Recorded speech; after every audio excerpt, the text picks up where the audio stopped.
Hi everyone, welcome back to my channel for another HackerRank testing. So this is a question in the 1 month prep kit third week called Waiter. And in all honesty, I read through this question, and the biggest challenge in this is understanding what they actually want us to do. It's not a very difficult question, but it is a very I'm really pitying those who struggle with English, who are trying to do HackerRanks, and then they read this and then they're like, what am I supposed to do? Um, I will just condense explanation of what they're expecting us to do, and then I'll jump straight into coding. But yeah, sometimes we do get these kind of questions. We just had to bite through it. Anyways, this question is basically saying that we have an array of plates that are numbered. It doesn't need to be sorted. It can be in any order. But what they want us to do is they're letting us know that we are supposed to run 3 iterations through this from the back. So we need to traverse through the array from the reverse. So, and in each iteration, we are going to go through that iteration prime number. So if it's the first iteration, we need to get the first prime number. This is a list of prime numbers 2, 3, 5, 7, 11, 13. Second iteration, we go through 3. Third iteration, we go to 5, and we check from the back. So first iteration, 2 is the prime number. We go through the answers array. Sorry, the A array. We go from the back. So 2 is not, let me get a pencil. 2 is, so 7 is divisible. It's not divisible by 2. We put it in the A bucket. So 7, 6 goes to B.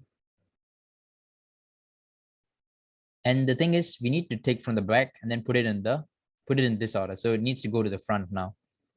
6, 5 is not divisible. 4 is divisible. 3 is not divisible. 2 is divisible. So 6, 4, 2. So that is after the first iteration. A becomes 7, 5, 3, while B is not really relevant, because what they're expecting us to do is they're also expecting us to keep an answers array prepared. So answer is equal to some empty array like this. And after the first iteration, they want to put everything from the B array into the answers array, and they want to put it in a reverse order again. So what do I mean by that over here? As you can see, 6, 4, 2. When the B1 goes into answers, it becomes 2, 4, 6. So we need to find a way to traverse through the back again. So 2, 4, 6 goes in 2, 4, 6. And that is the first iteration. The second iteration, we need to get the second prime, which is 3. So since B is now going to be empty, we're just looking at A again. So third element, it is divisible. So it goes into B. 5 is not. So 3 here, 5 here. Oh boy. Okay, 7 here. So then we put 3 into our answers array. So answers array, I put here 3, while A will now be 5 and 7. Over here, they put 7, 5, which is not right. The A will now be 5 and 7. But good thing is there's only 2 items. So if you're going to split this, it'll be in either one in the correct position. So next, the third iteration would be third prime number, which is 5. So 5 is not divisible by, so 7 is not divisible by 5. So it goes into A7, and B will go into, so 5 will go into B. So 5 is here, 7 is here, and B will get translated on top over here, 5. And after we're done with the 3 iterations, they just want to dump everything that is in A. They say it over here. After the third iteration, we can just, after all iterations are complete, move the remaining elements as usual from top to bottom. So if we have more than one item left in A, we have to traverse through from the back and put it inside over here. So it'll be something like this. And this is our final answer. So there are 2 elements to this question, like 2 aspects that we need to figure out. First thing is we need a time efficient manner of traversing through from the back and appending it to the answer bucket. Like we need to do this in multiple places, like going through from the back is something that they are highly, highly interested in. So yeah, that didn't sound right.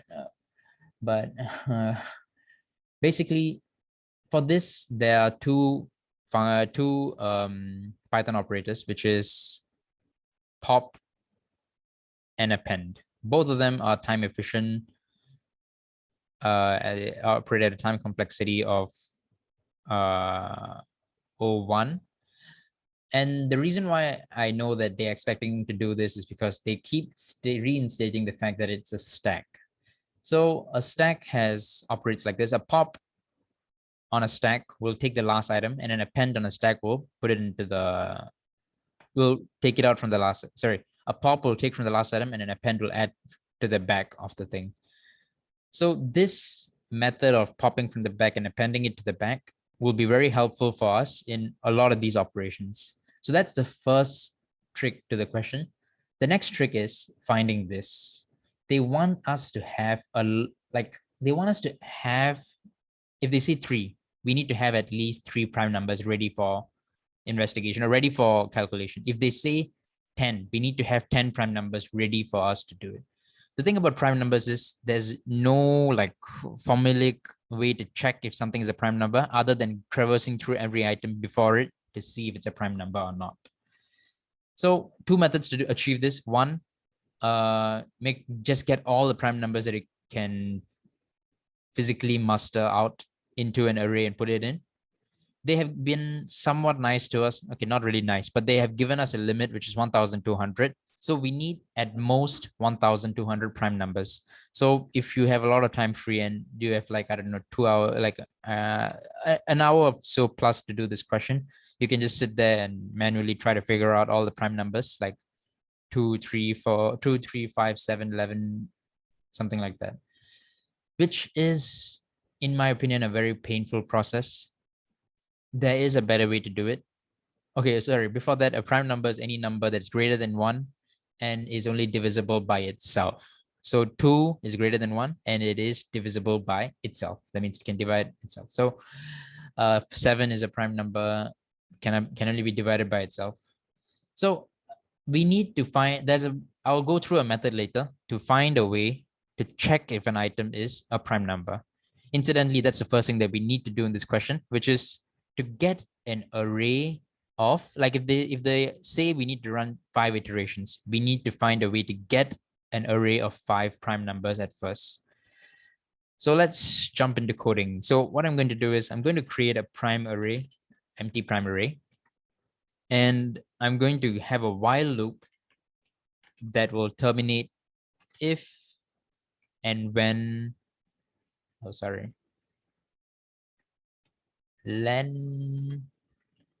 if the length of the prime array is not equal to Q, I'll keep running. So I'm expecting to fill up the prime array up until it is equal to Q.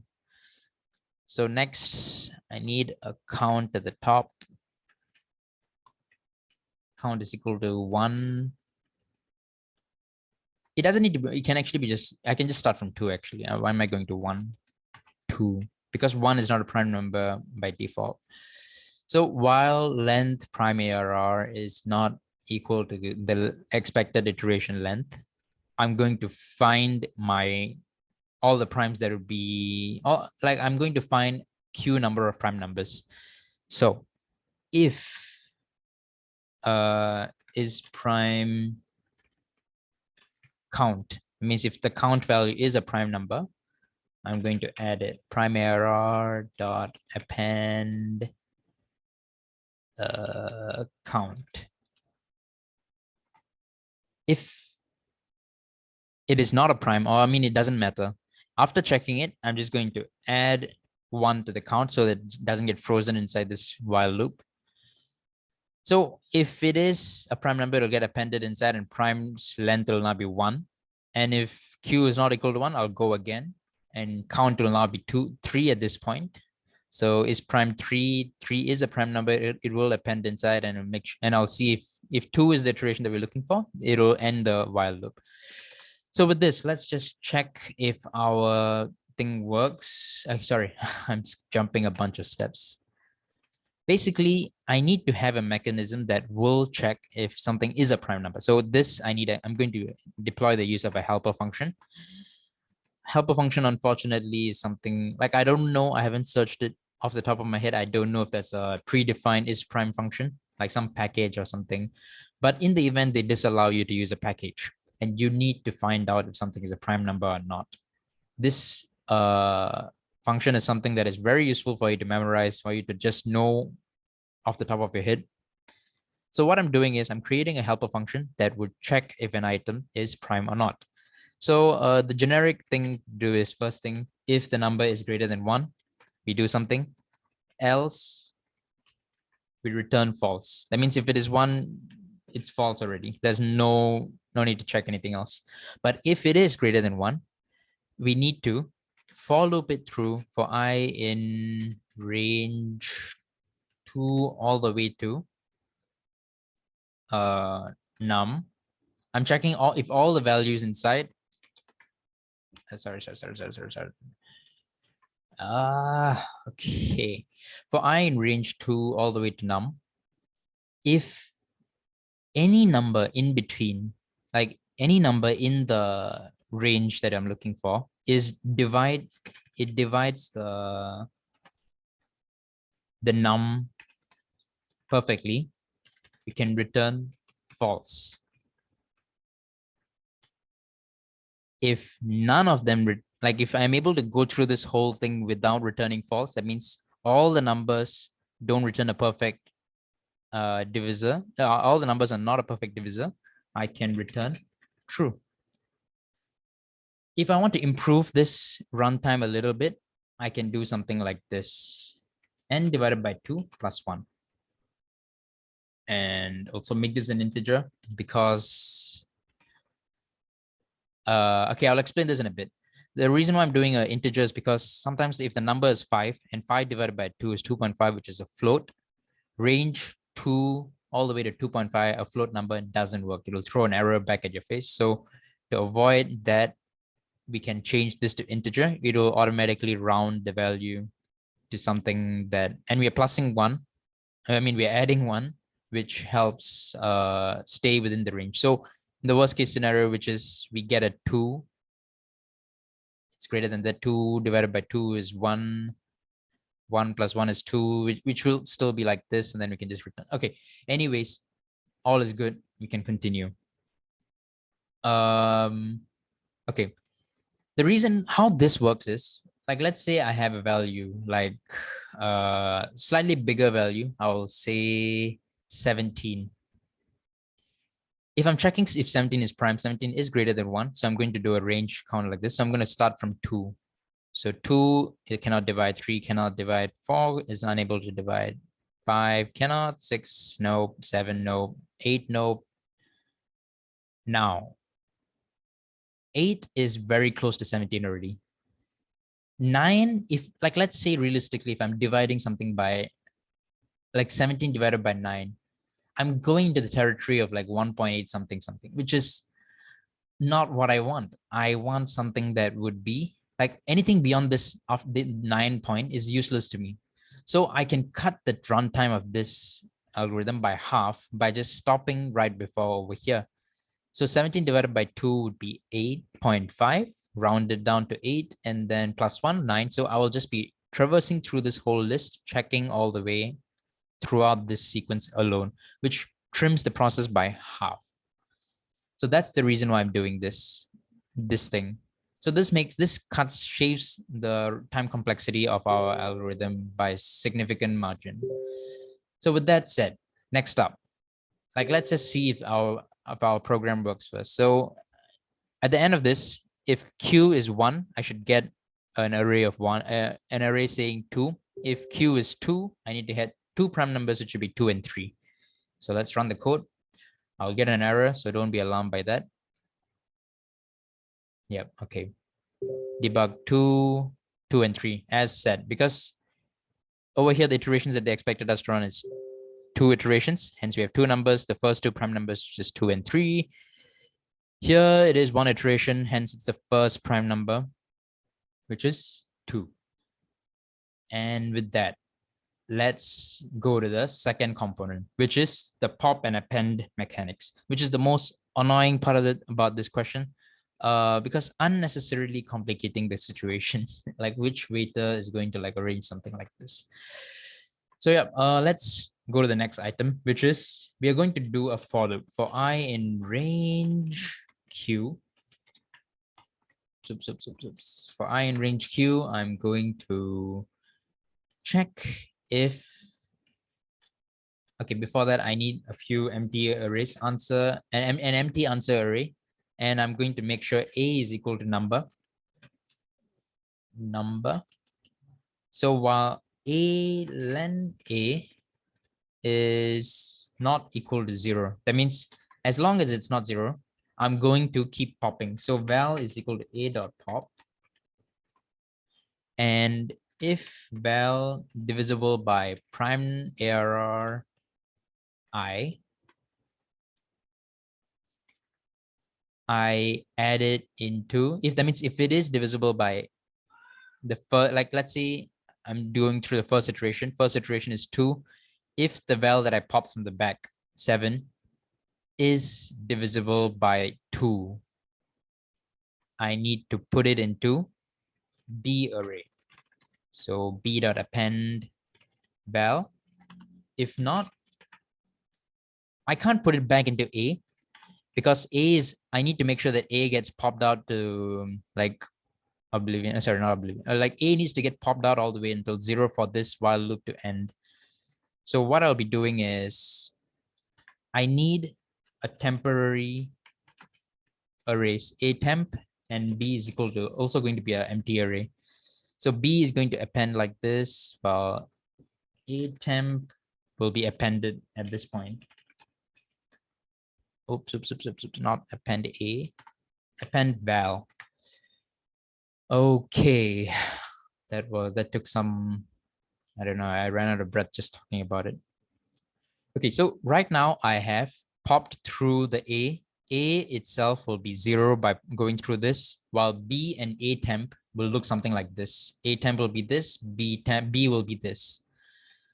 After that, what they want us to do is they want to move all the B elements into answers from the back. So once again, like I said, the pop and append thing will help us in this stage. So while len B is not equal to 0, I'm going to val is equal to B dot pop answers dot append val. And once I'm done popping all the B elements and then putting it into answers, all I need to do is I need to make sure the new A is now referencing A temp, because A right now is 0. So if I go back into the loop again, it'll just be 0 and like nothing will happen in the second iteration. So I need to make sure A is now referencing A temp. A is now equal to A temp. And with that, we have successfully figured out the iterations logic. Next up is the last thing. Once the iterations are complete, we need to move the remaining elements in A, because A might still have something from A temp. Like for whatever reason, after going through all the prime numbers, we still have some A temp values left. We just, once again, need to go from the back, top to bottom, and append it into the answers bucket. So while len A is not equal to 0, while len A not equal to 0, val is going to be A dot pop. This happens after going through all the iterations, not before that. So we need to make sure the indentation is as such. So while A is whatever A that we have at the end of the sequence, while A's length is not equal to 0, I'm going to pop A and I'm going to append it back into answers. Answers dot append val. Nope. Val. What is the issue now? Okay, a bracket. I see it. So let's just do one last check. A dot pop. Okay, I think I made a mistake here. So I'm checking if val has a remainder prime error, but almost everything has a remainder. Unless if this is 0, this won't return an error or false. I need to make sure it's equal to 0. That means if val divided by the whatever numbered prime number, whatever like n, okay, val divided by ith prime number must return 0 for it to be qualified to enter the B array. That's what I mean. So with that, I have appended all the specific answers into I've appended all the values in the correct sequence into answers. So now I can return answer and hopefully it runs. Let me just delete the white space because I'm OCD like that. And we run this. Wonderful. Amazing. I love it. I love the green ticks. Okay, so that is it for this question. The main logic behind it is just two things. First thing is, given that we need a sequence of arrays, like that means if they give us 5 iterations, we need 5 prime numbers. This array is very important.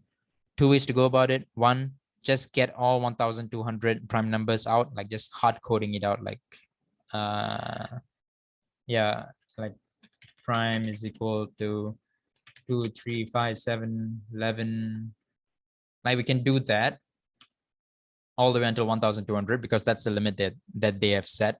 Or we can come up with a is prime helper function that will help us check if an item is prime and get the prime the prime number array out at the start, and then continue with the second stage. The second trick is to know that dot pop and dot append on an array in Python is time complexity 01, which is time efficient, and it will shave a lot of time for you guys. So yeah, that's my generic tip, like the lessons learned from this question. This is definitely very useful. Like you will need this more often than you need, more often than you realize. Like this is a very popular way to test if a person knows how to identify is prime or not. So yeah, this trick helps you shave like half the time from iterate, like going through the whole sequence. So yeah, that is my attempt at doing this question waiter from the 1-month rep kit for Hackerrank. Hope you guys enjoyed the video, and I'll see you guys in the next video. Do let me know if you have any questions and any other Hackerrank questions that you'd like to see me try.